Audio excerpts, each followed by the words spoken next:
pasia linafunguka mbele ya macho. Wale waliumia na waliochokoza mioyo,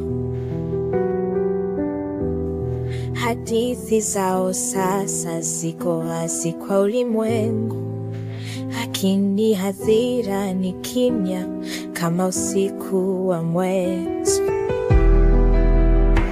Niliketi kwenye kivuli cha maumivu yangu, walisema siwezi kusimama tena bila yao, lakini miguu yangu ilipata nguvu ya mchanga, na ukimya wangu kageuka kuwa ushahidi. Ukimya wangu ni sauti isiyo na mipaka, ni wimbo wa nafsi inayokata kuanguka. Hawana majibu kwa sauti isiyo na maneno. Ukimya wangu ndio nguvu yangu, ndio mwokozi wangu.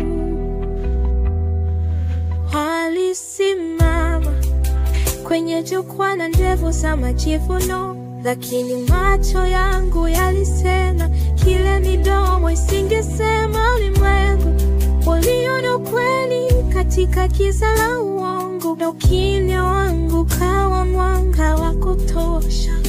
Ninaandika historia na maumivu kama wino, mikono yangu ni kioo kinachoonyesha ujasiri. Walidhani ukimya ni udhaifu uliofungwa, lakini sasa wanajua ni mlango wa nguvu. Ukimya wangu ni sauti isiyo na mipaka, ni wimbo wa nafsi inayokata kuanguka. Hawana majibu kwa sauti isiyo na maneno. Ukimya wangu ndio nguvu yangu, ndio mwokozi wangu.